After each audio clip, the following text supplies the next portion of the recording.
Gálatas capítulo 1, verso 1, dice así: Paulo, apóstolo, no de parte de hombres, ni por intermedio de hombre algún, mas por Jesucristo y por Deus Pai, quien resucitó de entre os mortos.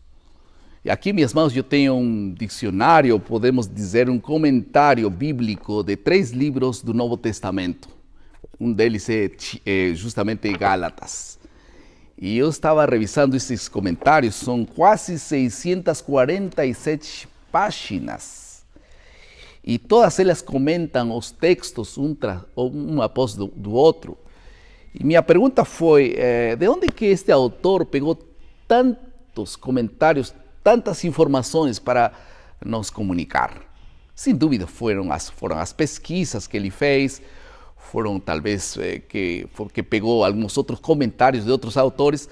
O interessante é que ele escreveu muito. A pergunta é, tudo isso é verdade ou é falso? Pode ser que tenha muita verdade, mas pode ser que também tenha muitos erros. Quando nós lemos a Bíblia, especialmente Paulo, nós perguntamos, será que Paulo estava certo? Porque ele agora vem com uma proclamação diferente, entre aspas. Não foi diferente, foi apenas a confirmação do evangelho que estava sendo anunciado e eles não aceitaram e terminaram confundindo as coisas. Por isso é que houve uma crise naquele lugar, Galácia. Por quê? Porque houve pessoas que questionaram o ministério e também a mensagem de Paulo. Vamos estudar a lição número 2 e o título é A Autoridade de Paulo e o Evangelho. Vamos falar de 2 assuntos então, Paulo e a mensagem e também o ministério dele que foram rejeitados. Então vamos falar sobre como é que questionaram a mensagem, o ministério de Paulo. E em segundo lugar nós vamos falar sobre a autoridade de Paulo. Tudo bem então? Quem estava por trás desses movimentos dissidentes que entraram em Galácia? Não se sabe, não sabemos exatamente se é Galácia do Norte, Galácia do Sul. O importante é que já Paulo tinha passado por aí, deixou a mensagem, eles aceitaram, mas agora estavam voltando e se confundindo com essas novas correntes doutrinárias. Então Paulo escreve uma carta para explicar exatamente em que consiste o Evangelho. E a primeira coisa que nós encontramos é que por trás disso estavam alguns mestres, que eram mestres judaizantes. Quem eram eles? Eram pessoas judeias que tinham fortes vínculos com as tradições judeias, mas também, por outro lado, eles eram cristãos e queriam convertir os gentios, mas queriam que eles pratiquem todas as tradições judaicas.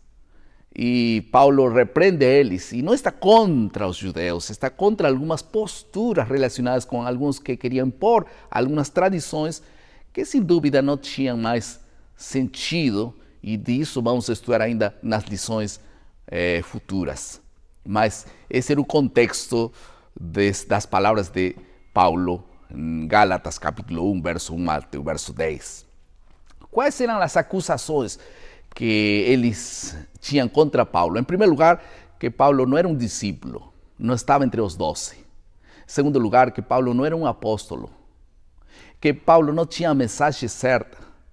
Eles questionavam e duvidavam da mensagem de Jesus como alguém que morreu por outros e que agora eles tinham que aceitar a Jesus e não precisariam mais, talvez, seguir com algumas tradições judaicas, especificamente aquelas que representavam Jesus. Então, logo depois, nós vamos estudar sobre a diferença em leis mosaicas, entre as leis mosaicas, a lei cerimonial, a lei moral, etc. Mas aqui a questão era que eles queriam que aqueles homens que eram convertidos ao cristianismo, que eram os gentios, começaram a praticar todas as normas e também as tradições judaicas. E aí Paulo começa a falar. Na segunda parte nós vamos falar sobre isso. Outro assunto interessante que eles questionavam de Paulo era que ele estava querendo se acomodar e também queria agradar aqueles que queria convertir. E eles diziam, não é assim, tem que ser mais completo o evangelho. E então ele disse, que evangelho é vocês que têm, se desviaram do verdadeiro evangelho? E nós vamos a falar um pouco agora da autoridade de Paulo. Em que consistia a autoridade de Paulo? Em primeiro lugar, efetivamente, eles tinham razão. Paulo não foi um dos 12 discípulos. Ele não viveu com Jesus histórico, mas ele sim teve contato com Jesus após de sua ressurreição. E ele comissionou, ele também enviou, por isso ele se considera apóstolo, porque apóstolo significa enviado. Ele disse, eu fui enviado, eu conversei com ele. Então ele se considerava um apóstolo e defendia seu ministério dizendo, eu tive contato com Jesus. Por isso ele disse, apóstolo não de parte de homens, e sim de parte de Deus. Estava convencido de que ele tinha recebido um chamado de Deus. Em segundo lugar, em que consistia a mensagem de Paulo? A Bíblia fala que em suas primeiras saudações ele fala graça e paz. Sem dúvida, a graça de Deus foi a principal mensagem de Paulo. Ele sempre falou sobre isso e por isso que no verso 4 ele disse, o qual se entregou a si mesmo pelos pecados de todos.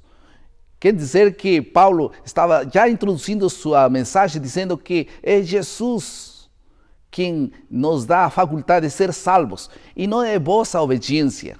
A vossa obediência tem seu lugar, mas a graça de Deus é o que mais importa receber. E por isso ele disse que a graça e a paz eles recebem como uma saudação, como uma graça que vem de Deus.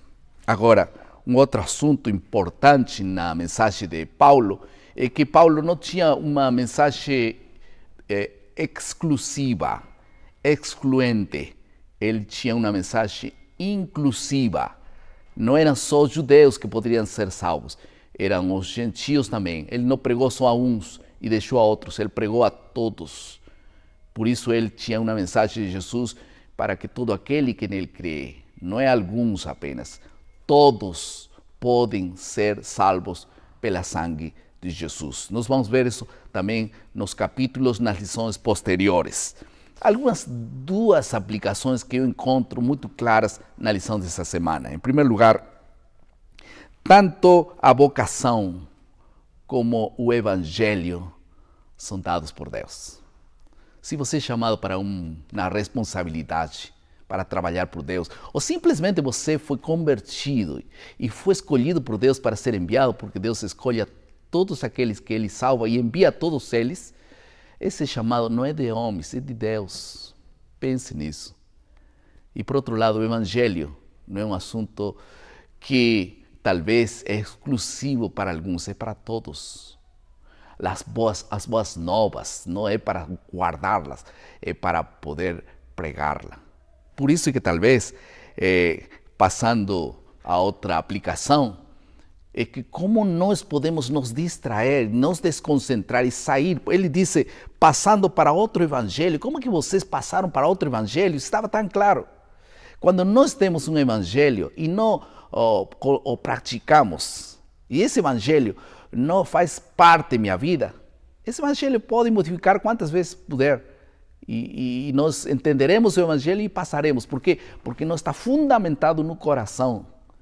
Por isso eu peço que Deus possa colocar o evangelho não apenas em meu conhecimento, sino em meu coração, para que ninguém tire jamais de mim esse precioso dom da verdade e a salvação.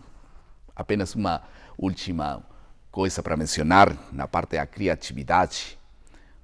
Paulo foi fiel a seu chamado. Ele não se desviou à direita nem à esquerda, ele foi fiel ao chamado. Eu queria que essa semana você seja fiel e você possa comunicar, eu também, a mensagem que nos foi dada. Não é apenas para saber, é para comunicar, para viver. E há alguém sempre esperando por uma palavra. E Deus te use poderosamente nessa semana. Vamos orar? Querido Pai, mais uma vez, muito obrigado.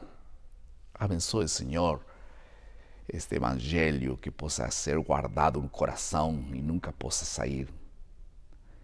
Por favor, abençoe nossa missão também. Em nome de Jesus. Amém. Muito obrigado por estar conosco mais uma vez.